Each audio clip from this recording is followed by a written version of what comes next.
সমাগত হেঁপাহৰ ভোগালী নৱবৰ্ষৰ পিছতে ভোগৰ ভোগালীক আদৰিবলৈ এতিয়া ৰাজ্যজুৰি দেখিবলৈ পোৱা গৈছে ব্যাপক ব্যস্ততা। কোনো যদি ব্যস্ত মেজি ভেলাঘৰ নিৰ্মাণত, আন কোনো ব্যস্ত ভোগালীৰ ভোগৰ আয়োজনত।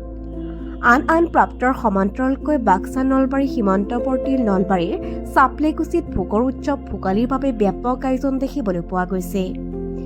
বিগত 12 বছৰে দীপক তালুকদাৰে তৃষ্ণা ভোগালী জলপান নামেৰে এটা ক্ষুদ্ৰ উদ্যোগেৰে থলুৱা পিঠা-পনা আৰু বিভিন্ন অসমীয়া জুতি লগা খাদ্যৰ সোৱাদ দিবলৈ চেষ্টা কৰিছে। এইবাৰো ব্যতিক্ৰম নহয়।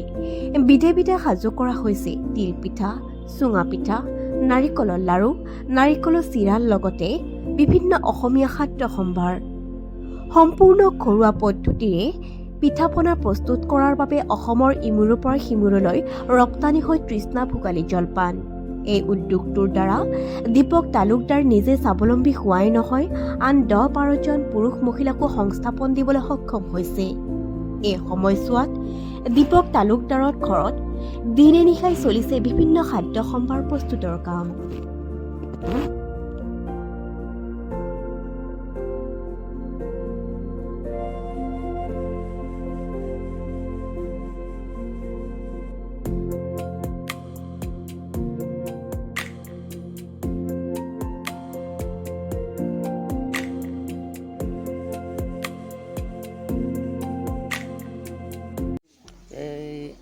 চলি আছে ঠিকেই, আগৰ পৰা মানে প্ৰত্যেক বছৰতে আমি কৰি থাকোঁ।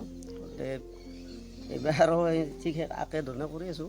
কি বনাইছে এইবাৰ? আমাৰ ইয়াত আপোনাৰ মাহাৰে পায়, গুড়া সান্দহ, গুৰৰ লাড়ু, তিলৰ লাড়ু, নাৰিকল লাড়ু, নাৰিকল পিঠা, তিল পিঠা, চুঙা পিঠা, গোটেই আইটেমেই পোৱা যায়। ক'ত যাব এইবিলাক?